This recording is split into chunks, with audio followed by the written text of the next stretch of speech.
नमस्कार। पिछले वीडियोस के अंदर आपने और हमने मिलकर देखा महेंद्र और मुंबल की जो प्रेम कहानी थी, उस कहानी को हमने ध्यान से सुना और पढ़ा।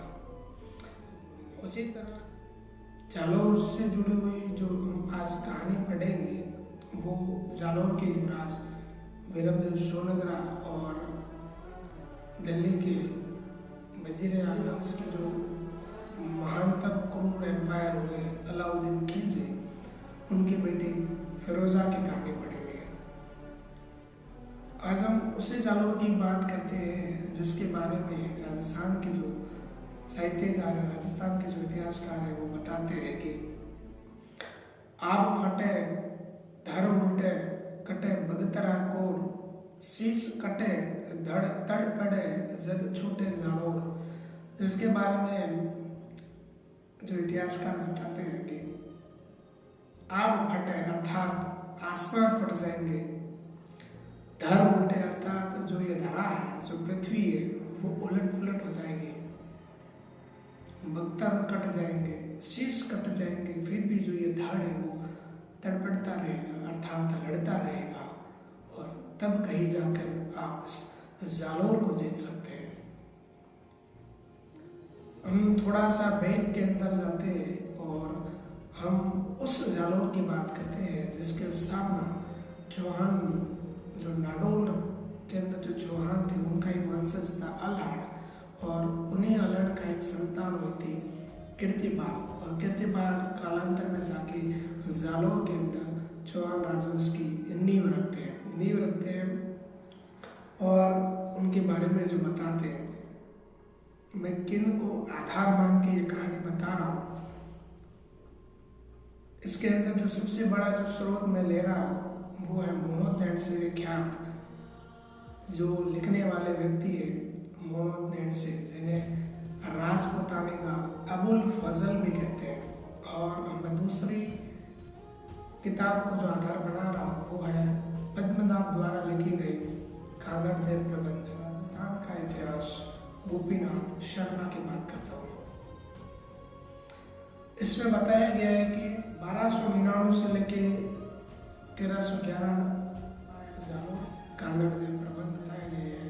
हम दिल्ली की बात करते हैं कि जो दिल्ली के जो अंदर एम्पायर थी वो थी अलाउद्दीन खिलजी, जो अपने चाचा जलालुद्दीन खिलजी को मार के 1296 के अंदर खिलजी साम्राज्य के शासक बने और दिल्ली के बादशाह बने थे। दिल्ली के बादशाह बनते ही खिलजी की महत्वाकांक्षा नीतियां थी, वो भारत को विजित करना चाहता था। उसकी नीतियां सिकंदर के समान थी। वो चाहता था कि मेवाड़ को जीते, वो राजस्थान को जीते। अब उसकी नजरें रणथंबोर से हटके, चित्तौड़ से हटके, अब उसकी नजरें गुजरात की तरफ थी। गुजरात के अंदर प्रभासपट्टनम, वैरांगल बंदरगाह के किनारे, अरब सागर के किनारे बसा भगवान शिव का वैभवशाली मंदिर, जो धार्मिक और आर्थिक केंद्र बना था उस समय। धनी मंदिर माना जाता था। मंदिर कोई और नहीं, भगवान सोमनाथ का मंदिर था।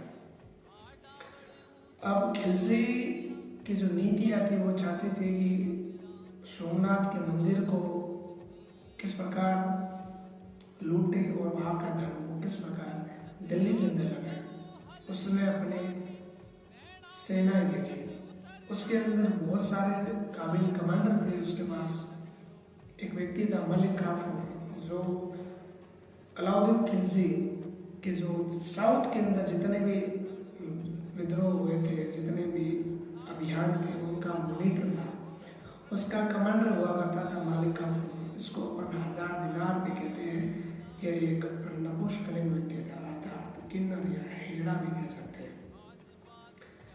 राजस्थान के अंदर मॉनिटरिंग करते थे, कमालुद्दीन दुर्ग किया करते थे, और जो गुजरात अभियान पर जो भेजे गए थे वो दो व्यक्ति थे। एक था उलूग खान, दूसरा था नुसरत खान।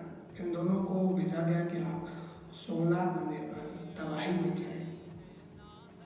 अभी गुजरात की तरफ निकलने लगे, और गुजरात की तरफ जाने से पहले उनको इस राजस्थान के अंदर इस छोटे से एरिया जिला जालोर को पार करना था।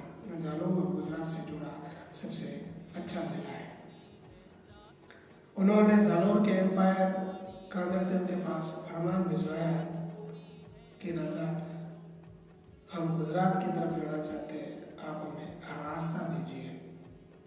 उस वक्त सीमाओं के अंदर से कोई व्यक्ति कोई सेना क्रॉस नहीं कर सकती थी। उन्हें एक कर देना पड़ता था, एक टैक्स चुकाना पड़ता था।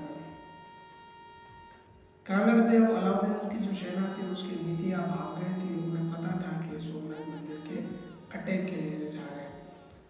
कांगड़देव ने उन्हें रास्ता देने से मना कर दिया। उलुग खां और नुसरत खान चाहते तो उस समय युद्ध कर सकते थे, लेकिन अब उनका टारगेट सोमनाथ था। वो बिना आंदोलन, बिना कुछ युद्ध लड़े किसी दूसरे रास्ते से सोमनाथ की तरफ गए। सोमनाथ के अंदर भारी तबाही मचाई, मूर्तियां तोड़ दी, मंदिर को लूट दिया और 1299-98 का जो साल था उसमें सोमनाथ मंदिर को जर्जर कर दिया। अब उन लोग और नुसरत खान की जो विजय थी वो बहुत ऊपर थी। वो अब जालोर से बदला लेना चाहते थे। अब वो वापस आ रहे थे, बहुत सारा सोना चांदी जो लूट के आ रहे थे। उन्होंने उस भगवान शिव की जो शिवलिंग थी उसके कई टुकड़े बना के गाय की खाल के अंदर घोड़ों से खींचा था। और जब कांगड़देव को पता चला कि सेना हमारे राज्य के अंदर से जाएगी तो उन्होंने सेनापति को इकट्ठा किया कि अब क्या करें, मरना मंजूर है लेकिन शिवलिंग को बचाना जरूरी है। कांगड़देव, विरमदेव और जेता देवड़ा के नेतृत्व में वहाँ सेना भेजते हैं और नुसरत खान और उलुग खान भी, उनका भी बहुत ज़्यादा सवाल था। उन्होंने सोचा कि ये छोटा सा राज्य हमसे क्या युद्ध लड़ेगा। कांगड़देव के जो बेटे थे विरमदेव और जेता देवड़ा बहुत ही कम सैनिकों के साथ उन नुसरत और उलुग खान की सेना को धूल चटा दिया। उन शिवलिंगों को बचाया गया, उन शिवलिंगों को पवित्र किया गया और जालोर के अंदर 5-6 मंदिरों के अंदर स्थापित किया गया। बताया जाता है कि उसी शिवलिंग का एक भाग वापस सोमनाथ के अंदर भेजा गया था। यह खबर जैसे ही अलाउद्दीन खिलजी के पास पहुंची, अलाउद्दीन खिलजी वाकई में बहुत गुस्से हुए थे। वो कहते थे एक छोटी सी रियासत हमसे बनगा। उन्होंने आईगुल मुल्तानी नामक एक दूत को जालोर में भेजा कि इस उद्देश्य के साथ कि आप हमसे दोस्ती कीजिए। 1305 के अंदर ये जो आईन मुल्तानी उस कांगड़देव जी के दरबार में आते हैं। कांगड़देव जी बड़ा सम्मान करते हैं, बड़ा आदर करते हैं, उनके लिए व्यवस्था की जाती है और वो कहते हैं कि बादशाह का फरमान लेके आया हूँ कि आपको वहाँ दिल्ली के अंदर अधीनता स्वीकार करनी है और आप आपकी तरफ मैत्री संबंध स्थापित करना चाहते हैं, दोस्ती करना चाहते हैं और उस दोस्ती के लिए आपके बेटे विरमदेव को वहाँ पर बुलाया गया है। कांगड़देव थोड़ा समझ तो गए थे कि उसकी नीतियाँ किस प्रकार थी। वो विरमदेव जी को वहाँ भेजते हैं बकायदा सेना के साथ। उनके पीछे एक और गुप्त सेना भी रखी गई थी। कुछ इतिहासकार बताते हैं कि कांगड़देव भी स्वयं साथ में गए थे उनके साथ। उनका दिल्ली के अंदर दरबार के अंदर उनका इतना आवभगत नहीं की गई। विरमदेव बहुत बलशाली व्यक्ति था। 22 साल का वो नौजवान मजबूत कदकाठी का व्यक्ति था। उसके चेहरे पे अलग ही नूर था। वो मल्ल युद्ध के अंदर अच्छे से योद्धाओं को परास्त करने की साहस रखते थे। एक ऐसा वाकया था कि वो अलाउद्दीन जी से भी डायरेक्ट बात कर देते थे। आज बादशाह कहता है कि विरमदेव जी से कहते हैं, विरमदेव जी के अक्सर वो बहुत उनके इतने बाल नहीं थे, दाढ़ी हाथों के अंदर, चेहरे में कम बाल थे। वो कहते हैं कि जैसे भगवान बाल बांट रहा था तो आप कहाँ गए थे। विरमदेव अलाउद्दीन जी को बड़ा खतरनाक बादशाह, जब भगवान बाल बांट रहे थे, मैं लाइन में तो था, लेकिन मुझे लगा उस लाइन में आप पहले थे। मैं बुद्धि लेने चला गया था, दोबारा मैं वापस आया तो भी पता चला कि आप वापस और बैठे, इसलिए आप बाल लेने 2 बार गए थे, मैं बुद्धि लेने 2 बार गया था। इसलिए आपके ऊपर जो शरीर के अंदर दाढ़ी और बाल है वो केवल बाल ही और दाढ़ी ही है, बुद्धि मेरे पास ज्यादा है। ऊपर अलाउद्दीन की जो बेटी थी फिरोजा, वो देखते हैं कि ये नौजवान कौन है। महल के अंदर, महिलाओं के हरम के अंदर ये बात थी कि जालोर का एक युवराज है और बादशाह उनको तोड़ जवाब दे रहा है। एक बार की बात है, बादशाह जो अलाउद्दीन जी जो चाहते थे कि कैसे भी करके इस जालोर के राजा को सबक सिखाना है। बातें मतलब पूरे शहर के अंदर बातें रही कि नौजवान है, बड़ा खूबसूरत है, मजबूत है, अच्छा व्यक्तित्व है। फिरोजा ने तो केवल उसकी बातें सुनी थी, लेकिन उसने 1-2 बार फिरोजा ने कानरदेव जी को फेस टू फेस देखा तो पता चला कि पुरुष भी इतनी खूबसूरती के अंदर वीरमदेव जी के जैसा थे कि क्या नौजवान है।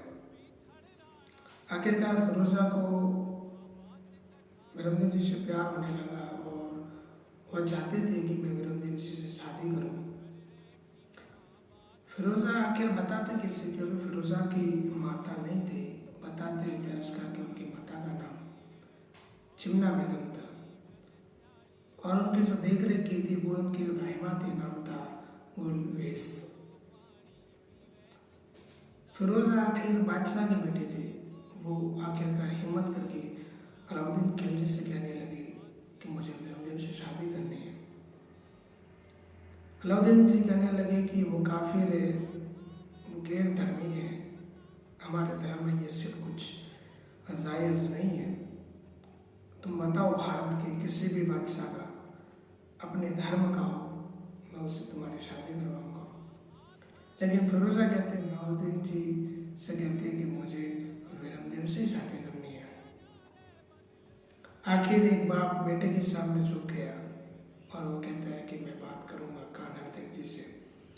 कानरदेव जी से बात की, भोज पे आमंत्रित करके कि कानरदेव जी, मैं आपकी मैत्री जो संधि है उसको विवाह के अंदर बदलना चाहता हूँ, हम दोनों रिश्तेदार बनना चाहते हैं। मैं अपने बेटे का हाथ आपके बेटे के हाथ देना चाहता हूँ। कानरदेव जी एक विद्वान व्यक्ति भी थे, साथ साथ उन्होंने वहां पर तो हाँ भर दी, क्योंकि वो दिल्ली के अंदर बैठे थे, बादशाह के पास बैठे थे।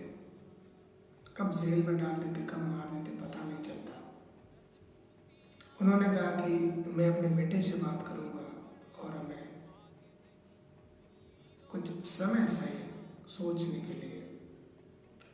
मैं पंडितों से बात करता हूँ, मुझे मेरे राज्य के अंदर लोगों से भी बात करनी पड़ेगी।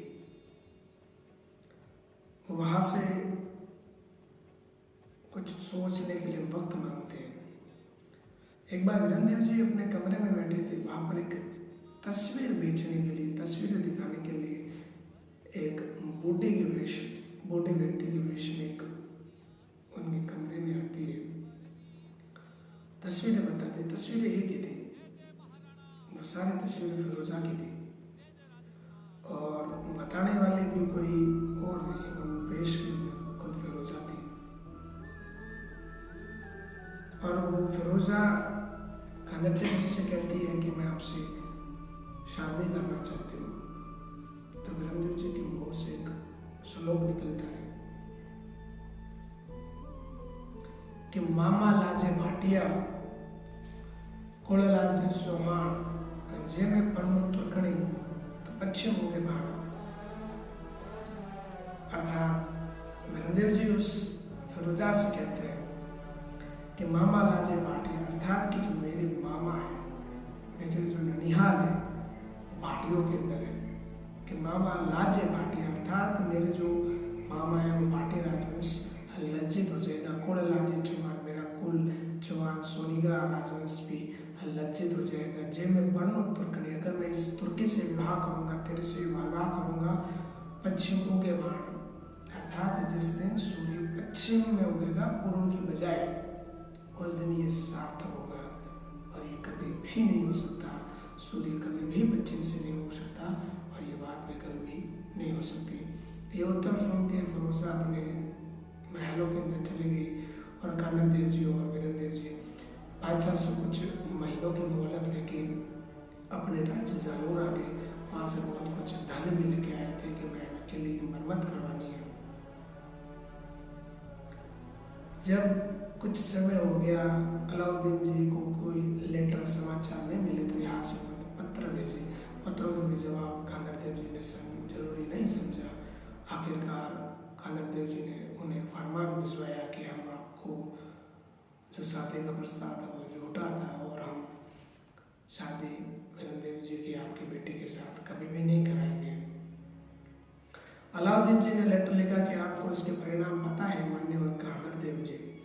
खानर देव जी कहते हैं कि हम क्षत्रिय हैं, हम राजपूत हैं, परिणाम की अगर चिंताएं होती तो हमारी रियासत हैदराबाद से बड़ी होती। हमने तो इस भूमि के लिए लड़े, हमने इस धरती के लिए लड़े। अगर हम पर हमला करोगे तो हमें कोई आपत्ति नहीं है, हम इस भूमि के लिए खेत आ जाएंगे, हम इस भूमि के लिए काम आ जाएंगे। और अलाउद्दीन जी सेना कमालुद्दीन गुरु के नेतृत्व में भेजते हैं, और सबसे पहले सिवाना में भेजते हैं, क्योंकि जालोर से जीतने से पहले आपको सिवाना को जीतना पड़ेगा। सिवाना जालोर दुर्ग की चाबी थी, और मारवाड़ के शासकों की भी सारा स्थली हुआ करती थी।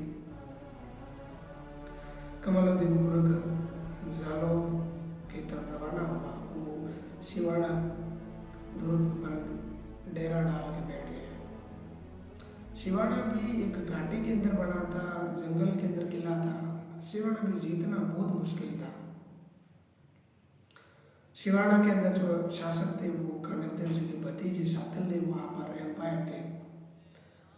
आखिरकार एक देशद्रोही था, बावला पोहा ऐसा कुछ नाम बताते हैं, वो अलाउद्दीन जी की सेना के साथ मिल गया और राज्य के साथ धोखा कर दिया। आखिरकार साका करना पड़ा सिवाना के अंदर। बात है 1308 की। जौहर करने वाले महिला थी मैणा थी, और जो केसरिया किया था वो सातल देव और सोमदेव ने किया। अब सेना सिवाना जीत चुकी थी। कमालुद्दीन गुरु सिवाना का युद्ध जीत जाते और सिवाना का नाम खैराबाद रख देते। अब बारे जालोर की एक तरफ से कमालुद्दीन गुरु की सेना आ रही थी, एक तरफ दिल्ली का बादशाह खुद अलाउद्दीन बड़ी सेना के साथ आया था। जालोर का किला वैसे बहुत मजबूत किला था, हर कोई जीत भी नहीं सकता था। सही कहा है हसन निजामी इतिहासकार है, और बताते हैं कि जालोर के किले के जो गेट है वो दुनिया के सबसे मजबूत किले के गेट है, जिन्हें हर कोई गेट को खोल भी नहीं सकता। जब अलाउद्दीन खिलजी अपने सेना के साथ जालोर की तरफ आया और उसने उस मजबूत किले को देखा, तो वो वहाँ पर कई दिनों तक डेरा लगाया बैठा। उसे जीत की कोई उम्मीद नहीं थी, क्योंकि जो राज्य के जो राजा हुआ करते थे उनके पास तो ऑप्शंस हुआ करते थे उस समय, या तो किले के गेट बंद कर दो और किले के अंदर बैठ जाओ, तो कुछ बाहर आक्रमणकारी बैठते, ज़्यादा समय तो बैठ नहीं सकते थे, आखिरकार उन्हें अपनी रियासत चले जाना पड़ता था। और दूसरा एक ही था शाका, मरना या मिटना, मरना या मारना, दो ही ऑप्शन हुआ करते थे। किले के अंदर अन्न जल थे, अगर हारते तो एक ही था और वो था देशद्रोही। कोई विश्वासघाती हुआ करते थे हर राज्य के अंदर, रियासतों के अंदर, पहले भी थे आज भी है। अलाउद्दीन जी ने किले के अंदर एक प्रस्ताव भेजा कि हम आपसे संधि करना चाहते हैं, आप अपने किसी दूत को भेजिए। तो उस समय एक सरदार था, सरदार दहिया भी का सरदार था, नाम था उसका। और वो आखिरकार अलाउद्दीन खिलजी से मिल जाता है। अलाउद्दीन खिलजी उसको उस किले के गेट बताने के लिए कहते हैं और हजारों अशरफिया मुद्राएं देते हैं और कहते हैं कि कल हम इस किले को जीत जाएंगे और जीतने के बाद जालोर के बादशाह आप होंगे। भिक्का सरदार उन्हें बताता है कि किला तो सब जगह से मजबूत है, लेकिन एक जगह दीवार कच्ची है और कच्ची दीवार का कैसे पता चलेगा। तो हमारे जालोर के अंदर राई सरसों जो किस्म है वो बहुत ज़्यादा होती है और सरसों ऐसी है कि वो रात में अगर भिगो दे तो सुबह तक अंकुरित हो जाते हैं, जल्दी अंकुरित होने वाली फसल है। अगर उस राई को उस किले की तरफ छिड़का जाए तो जहाँ से राई के पौधे उग जाए, अर्थात वहाँ पर गोबर का लेप है, अर्थात वो किला वहाँ से कमजोर है। अलाउद्दीन जी ने रातों रात राई राजा के अंदर मंगाई गई और राई के मुंह मांगे दाम दिए गए। बताते हैं कि उस समय राई आसमान को छू रही थी और राजस्थान के जालोर से वो कहावत प्रसिद्ध हुई, राई का भाव तो रात ही बीत गया। आखिरकार अलाउद्दीन खिलजी को गुप्त दरवाजा मिल गया और जब भावला जो ये दैया सरदार बिका था वो कुछ पैसे लेके जब अपने घर आया तो उसने पत्नी हीरा दे को वो पैसे दिए, अशरफिया थे, सोना चांदी जो भी लेके आए थे वो दिए। उसकी पत्नी ने पूछा कि आप इतना धन कहाँ से लेके आए। तो वो कहता है कि आप अंदर रख दो। लेकिन जब नशे के अंदर धोत था दैया सरदार बिका, वो आखिरकार वो जो भेद था अलाउद्दीन खिलजी और सारी घटना अपनी पत्नी को बता देते। वो पत्नी वो वीरांगना कितनी महान रही होगी, वो ये चाहते थे, वो जानते थे, वो उस धरती के लिए लड़ना चाहते थे। वो अंदर से कटार लेके आए, अपने पति दैया सरदार बिका का शीश काट दिया। वो चाहते तो उस पैसों के साथ बड़ी मौज कर सकते थे, लेकिन वो महिला चाहती थी कि मेरे बेटे बिना बाप के रह लेंगे, लेकिन जो ये गद्दार का जो कलंक है वो नहीं चाहिए। वो अपने पति बिका को मार के वो धन लेके महल के अंदर गई और कानरदेव जी से अरदास करने लगी कि ये घटना हो गई है, अब राज्य को आप बचाइए। कानरदेव जी अब वक्त बहुत बीत गया था, अब कानरदेव जी के पास कोई सहारा नहीं था, अब साके के सिवाय कोई ऑप्शन नहीं था। कानरदेव जी मजबूत युद्ध लड़ते हैं। उस जो अलाउद्दीन जी की सेना थी उसमें फिरोजा की दायमा भी आई थी और उसके लिए यहाँ भेजा था कि वीरदेव का शरीर जिंदा या मुर्दाबाद दिल्ली फिरोजा के पास लाया जाए। फिरोजा नहीं था, मोहब्बत करते थे उनसे। फिरोजा ने अपने पिता को कह दिया था कि वर वरो तो वीरमदेव, नहीं तो रहूं अकड़ कुंवारी, यानी कि मैं शादी करूंगी तो वीरमदेव से, नहीं तो अन्यथा जीवन भर में कुंवारी ही रहूंगी। और इस युद्ध में सब खेत आ गए, जालोर के बहुत से राजपूत राजा इस युद्ध में काम आ गए, इन मृत्यु को प्राप्त हो गए। बताते हैं कि कांद्रादेव और वीरमदेव शहीद हो गए, साका करते करते, केसरिया करते करते इस धरती के काम आ गए। जयदल देवी ने जोहर का नेतृत्व किया था और ये साल था 1311, जालोर का पहला साका। जब वीरमदेव जी का शिष्य वहाँ दिल्ली लाया गया थाने के अंदर, तो वहाँ पर किसी ने बताया कि अब मैं क्या करूँ। तो हमारे राजपूतों में तो एक ही परंपराएं थी, वहाँ थे सती होना।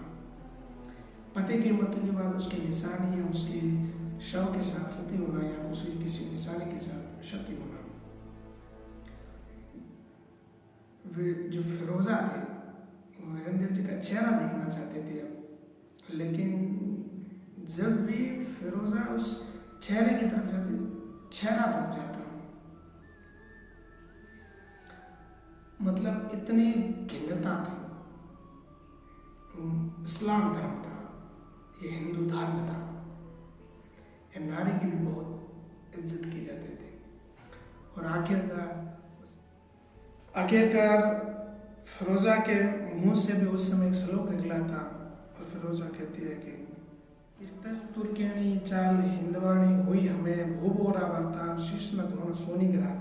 अर्थात वो कहना चाहती है कि हे सोनीगिरी के सरदार, तो अपना सिर मत घुमा, मैंने जन्म जन्मांतर के लिए आपको मेरा भरतार मान लिया, मैंने आपको अपना पति अर्थात धनी मान लिया है। और आगे वो कहना चाहती है कि शीश में दोनों सोने गिरा, अर्थात आपका और मेरा जो मिलन है उस अग्नि के अंदर होगा। और आखिरकार जो फिरोजा है वो यमुना के अंदर कूद के अपने जान दे देती है, अर्थात वो सती हो जाती है। इतिहास के अंदर वो पहले, मैं कहना चाहता हूँ कि वो रियल और वास्तविक सच जो हो रहा है उस समय का।